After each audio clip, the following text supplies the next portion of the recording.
de la visite du président Fritsch et de sa délégation à Paris il y a maintenant quelques semaines, sur lequel on avait pris un certain nombre d'engagements.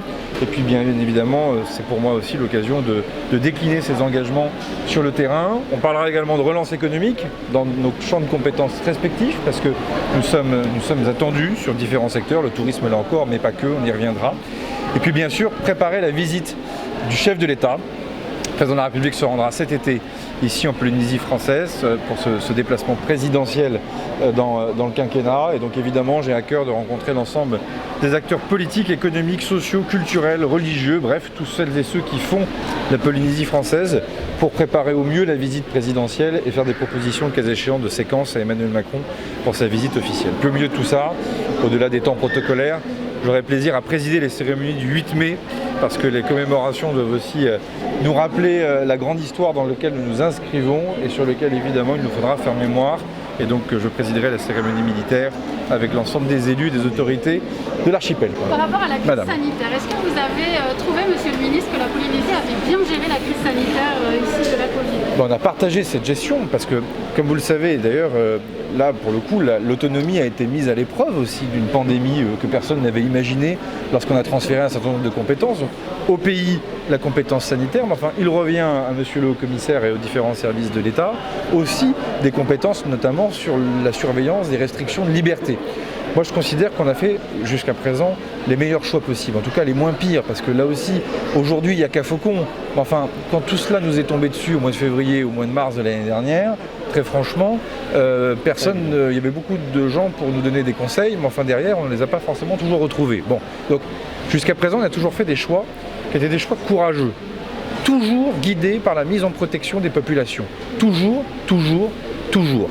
Toujours guidés aussi par le fait que nous soyons jamais en saturation totale ou en situation d'être dépassés sur le terrain hospitalier. Donc c'est aussi toute la question des renforts, de la réserve sanitaire. On aura l'occasion là aussi d'y revenir.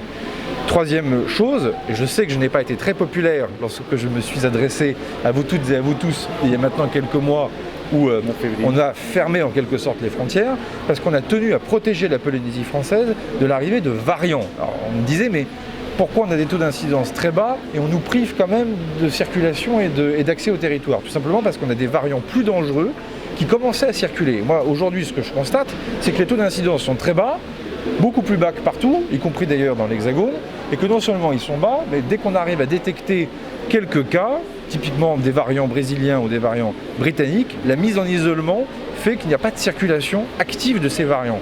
Bon, moi, je juge sur les chiffres. Et dernier point, la vaccination.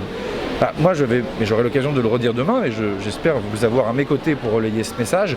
Le seul moyen de s'en sortir, c'est la vaccination. Il n'y en a pas d'autre. Alors, là aussi, il ne manque pas de doses en Polynésie. Allez, j'ose le dire, mieux que cela.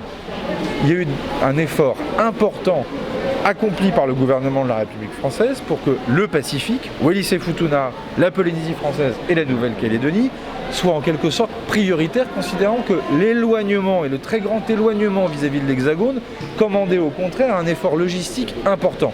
Aujourd'hui, il y a des doses. Moi, ce que je vois, c'est que on a globalement 12% de la population qui a reçu ces 2 injections, 20% je crois de mémoire qui a reçu une première injection. Il y a des doses, il y a des bras pour injecter ces doses. Maintenant, il faut tendre son bras pour avoir la dose. Et moi, je conteste et je condamne aussi les mouvements complotistes de celles et ceux qui font peur sur la vaccination. La vaccination doit rester une liberté.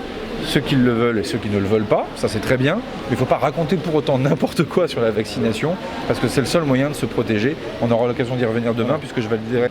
Et dès lors qu'il y a ces vaccinodromes le week-end, sans rendez-vous, accessible à tout le monde, dès lors que les populations fragiles peuvent prendre rendez-vous la semaine pour se faire vacciner, il faut qu'on l'accélère massivement, y compris d'ailleurs pour les professionnels du tourisme qui doivent montrer l'exemple avec leurs salariés qui doivent être protégés dans le cadre de cette réouverture. On aura l'occasion de repasser du temps là-dessus parce que c'est un message important et je vous prie de croire que la Polynésie peut servir d'exemple.